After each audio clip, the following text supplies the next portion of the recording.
Hi everyone, welcome to Living Your Best Life with Eddie Stone, founder and CEO of Touchstone Essentials. Hello Eddie. Hello Perry, how are you this morning? Great, thank you. It's been a while. How is everything with you? You know what, it has been a while. I have traveled, truthfully, I think I've traveled too much over the last few months, but everything is good. I spent this last week, I imagine there's probably a few of your members of your audience that might have enjoyed being with me last week. I was in Washington, D.C. for what they call Organic Week. And it's really a week each year where people that are involved in organic farming or organic product manufacturing, or just people that, I call them stakeholders in the organic trade, they come together to sort of put their voices together to lobby Congress and the Senate regarding bills or appropriations or research they're looking to have funded on the value of organic to communities or safety issues associated with conventional farming. And so it's an interesting week, and it's a very interesting group of people. These are all folks that have sort of many things in common, one of which they really care about the land. They care about water safety, air pollution, the health of the soil, because that's so important in farming, and the transparency on packaging so consumers can fully understand what they're buying, either, sort of good or bad. We are new to the trade association. We've just joined the Organic Trade Association, but I just found it very enlightening. A couple of sessions, sat in and listened to people that have been farming for 35, 40 years using organic practices, and the care with which they treat the soil, how they look at the microorganism count in the soil and things like that. It's just really impressive. So for people like myself, and I think I can include you, that advocate for people to eat cleaner food if they can afford it, more fresh fruits and vegetables if they can afford it, trying to eat less ultra-processed food, which we know can have a negative impact on health, both short-term and long-term. It's just great to see this kind of movement in the United States in this coming year. There'll be well over 1 million acres that formerly has been farmed conventionally that'll be returned to organic. That's just in sort of one group. And I realize it's a big country, so that's a small number by comparison, but it is a growing business. By most measures, I believe the industry expects to be some $50 billion in organic produce, food, trade, things of this kind sold in the U.S. So it's growing. And what that means for consumers is anytime you see that kind of growth, then it's going to attract other people to the industry, and ultimately, I believe, provide consumers with more choices, hopefully better choices and more cost-effective choices. In fact, this was kind of interesting. I don't know if this is true in Thailand, but in the U.S., oftentimes people will see in a grocery store or a market something labeled as organic, and they don't even go to that aisle because they just assume it's going to be really expensive. And the gap between the price of conventional foods and organic foods has really shrunk. And so in most cases, there's less than a 5% difference. Sometimes in snack foods, it's less than a 3% difference. So more and more affordable, which is important. So if you've got 4 or 5 kids or a busy household, or you're really trying to manage a budget, you come closer to being able to include organic products in that budget. So I'm excited about that. I think the interest is as high as it's ever been. People realize that food is probably their best approach in terms of treatment of their body and fighting disease. And so it was exciting to see that and be a part of that, and see people so very committed to the health of the environment as well as individual persons. So it was a great week. Mm-hmm. That would be great, Eddie, if everybody can have organic food, in their family, and every part of the world, we only have organic food, would be perfect world. It would be a perfect world. And there are some crops where they made pretty strong arguments that growing with organic practices actually had higher yields than conventional. Now, I'm not an expert in that field, and so some of that was a little over my head just in terms of the detail of how they were describing that. But it's a growing enterprise, and I think it's good for us for it to grow. And we'll go back and continue to support this organization because their values are aligned with our own. I think sometimes when people hear the word organic, they think of it only in terms of maybe trying to say something's more healthy or more nutritious, and that's very often the case. But organic is more than that. When you buy organic, you're empowering a farmer that's not using chemical inputs, synthetic inputs that can have a harmful impact on the local environment. Even in some cases expose family and farm workers to the use of chemicals that's hazardous to their health. And so you're enabling someone to use practices that you wouldn't mind being next door to your home, as opposed to oftentimes if you see the fertilizer spraying and other things and pesticide control taking place in conventional farms, it's almost a little frightening to see that type of massive pest control and the clouds and insecticides, herbicides, fungicides. So it's a lot to think about, and I'm a big believer in people's life choices. And so if we can grow organic, then we'll give more and more people that choice.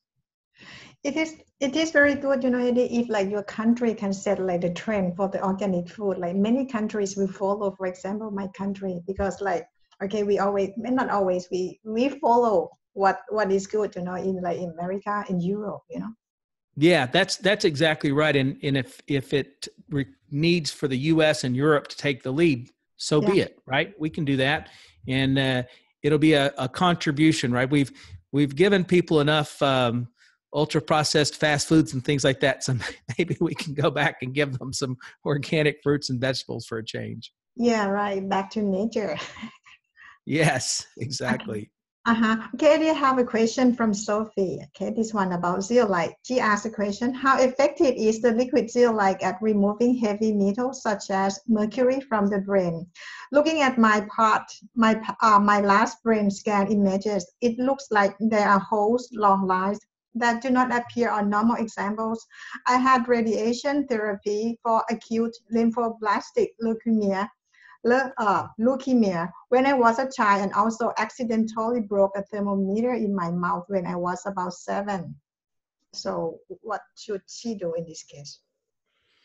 Well, she's been through a lot, and I'm glad that she's got enough of her health and her wits about her to even be able to communicate with us and talk about her situation. And first and foremost, I hope she's able to, gain full control of her faculties and recover.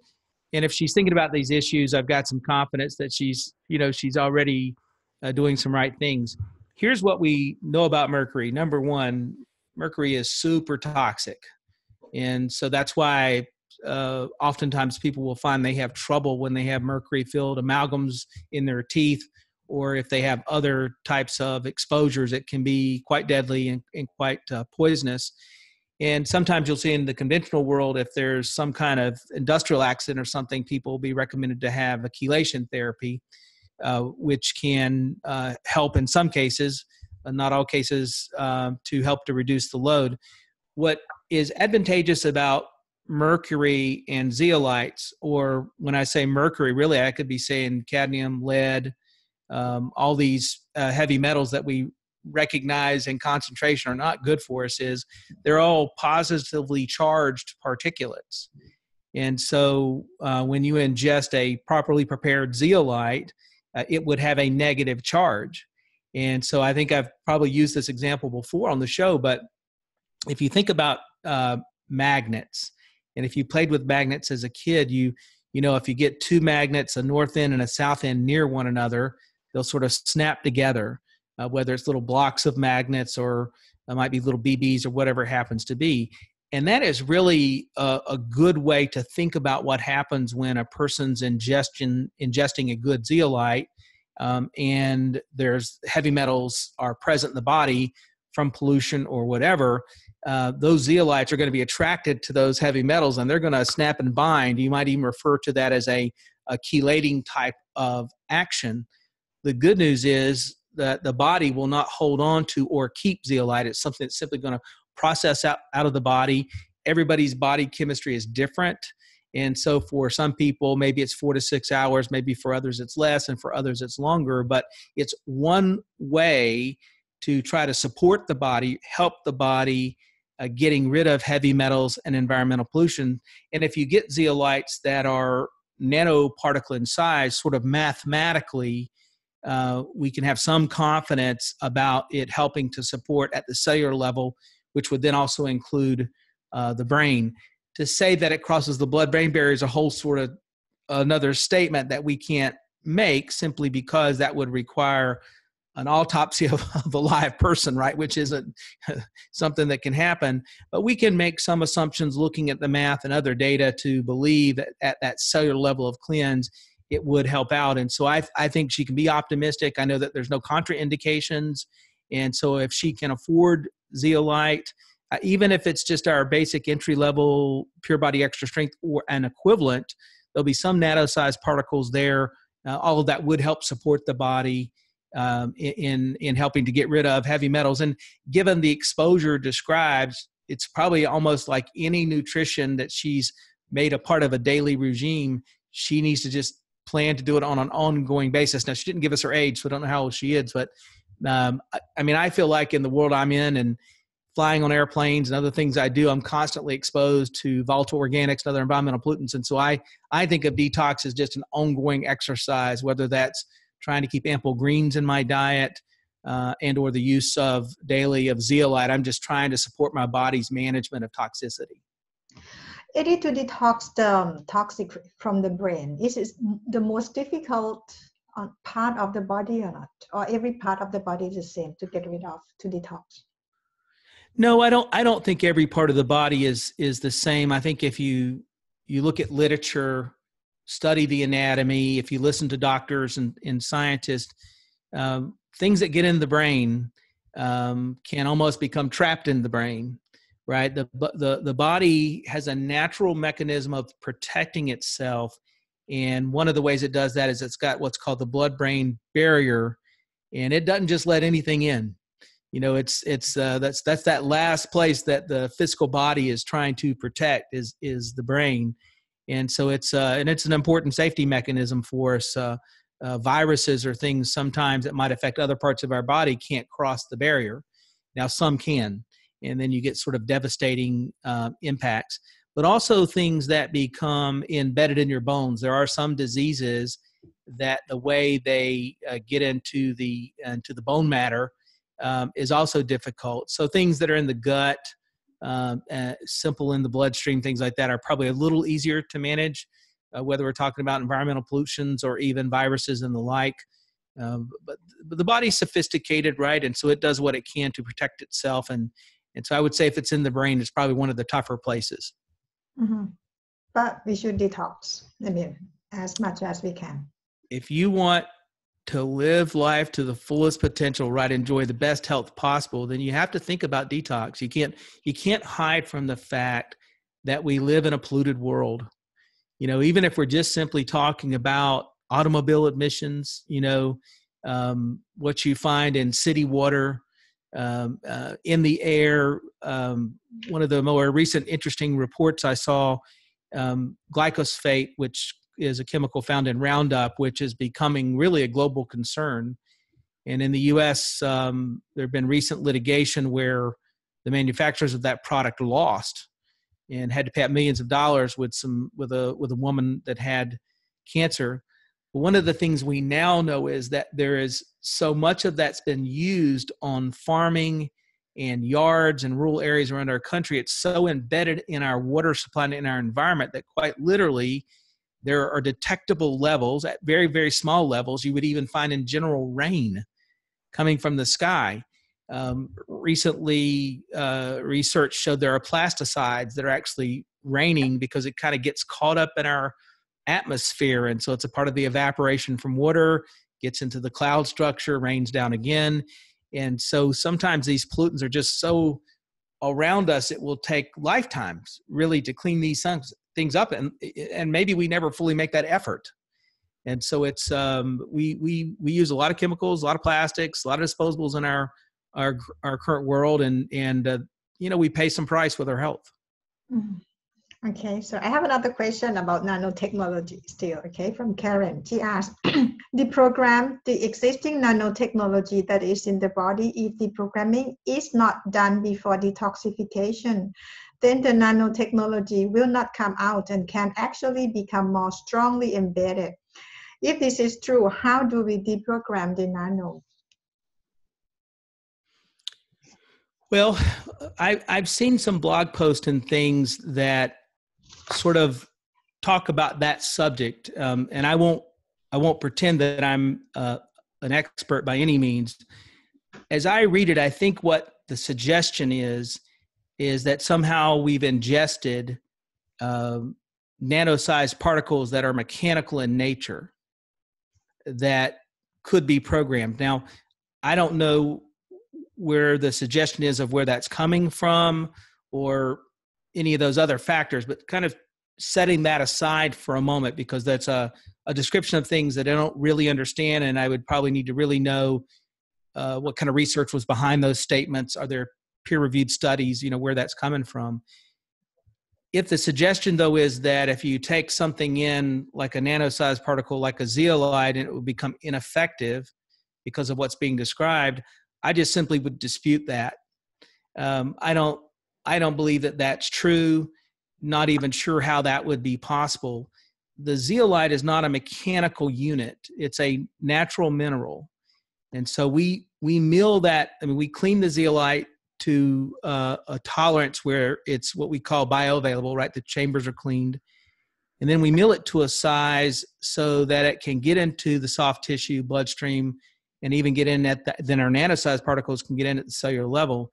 That's because we know that when properly prepared, they maintain a negative charge. And so they're going to be attracted to, just like the magnet story I shared before, positively charged particulates. None of that changes. I mean, those are biomechanical actions, fundamental chemistry that doesn't change regardless of what's on the other side. And so I just, I guess ultimately I would dispute what's being postulated in that story, and I would really need to see some type of real significant peer-reviewed research to support that, because it's just not something I can that I think is possible chemically speaking. Mm-hmm. Okay, so sorry.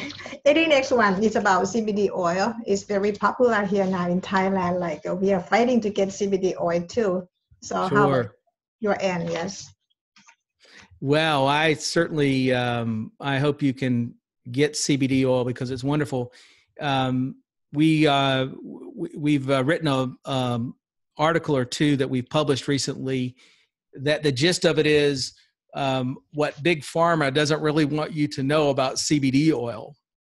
And CBD oil is quite interesting in the U.S., and I think this is true in Western Europe and a lot of the world, where its popularity, it's become popular so fast. It's really gone faster than the regulations that are built to govern it. In fact, in the United States, we just had a farm bill in January. I think it was signed, that legalized hemp production, but yet CBD sales in the U.S. this year will exceed $1 billion. And in most states, the legal regulations and things are in place, but there's a few others where it's not completely in place. And so it's almost like the government officials are trying to catch up to what the population already knows. And so I've actually, 3 weeks ago, I was in, I think I was in Dallas, Texas, if I'm not mistaken, at a CBD symposium of people that are both from Europe and the U.S. that are lawmakers, regulatory officials, people involved in the production, basically sort of a mastermind group looking at the legislative landscape out there, what needs to be done, what can we do to make it easier for people like you in Thailand to get product. And so interesting forum. And what makes this thing, or what's making it so popular, are really three things. And I only say a little bit jokingly that the pharmaceutical companies want you to not know about this, because anti-inflammatory drugs, which are a very large part of the sales portfolio of pharmaceutical companies, whether we're talking about scheduled drugs or things like over-the-counter medicine. So anti-inflammatories, you can think of things like ibuprofen or aspirin. One of the popular brands here in the U.S. is called Aleve. And people use this kind of stuff just daily. I mean, they almost eat it like candy, right? As you get older, you got a few aches and pains. You don't sleep as well as you used to, things like that. And so you've got a bottle of aspirin or Tylenol or whatever it is nearby. And so people grab it. And there's no question, when you can better manage inflammation, you decrease a person's discomfort. That's essentially what happens. And that's discomfort even if you're just going to bed at night, or if you're trying to walk your dog, or if you're doing even something athletic, right? We all sort of know this intuitively. Well, the mechanisms of actions that work there are mechanisms of actions that work in your endocannabinoid system that likewise will provide temporary relief for inflammation. And so for a lot of people, they get real relief and comfort from using CBD oil. And so I'm quite satisfied that one of the ways it's become so popular is people feel more limber and less stiff and less discomfort. And so they're buying CBD oil because it also has other properties. If it's a full spectrum oil properly prepared, if the carrier oil is the right kind of carrier oil, it can have some omega-3 fatty acids, omega-6, omega-9, some healthy properties. There are flavonoids in full spectrum oils. And so that's sort of one of the reasons. One of the other is, in looking at the research, is people find tremendous relief from everyday anxiety by using CBD oil.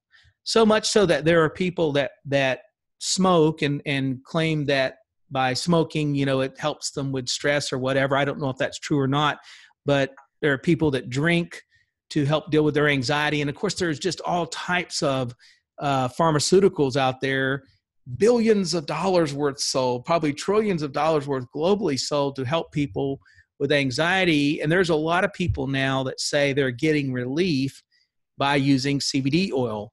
That CBD oil interacts. So cannabidiol, when we say CBD, we're talking about a cannabinoid, and the cannabinoid subset is called cannabidiol. And it provides a balance to that endocannabinoid system, principally the CB2 receptor sites. And so people do find relief from common stress and strain. And so, I mean, I've got folks that are taking it before they get in the car to commute into work, because they find that they get so much anxiety just from dealing with traffic while going to work. And so, just think about a traditional business that makes all their money off anxiety drugs, and all of a sudden you've got this natural product with other benefits to provide relief. And then the third one, so to me, the first one is the anti-inflammatory impact. The second is people describing relief from anxiety, things of that kind. And then finally, it's sleeping. For myself, I just simply sleep better by using CBD oil. And since we came out with it, I have been a big fan. I mean, I just won't travel without it.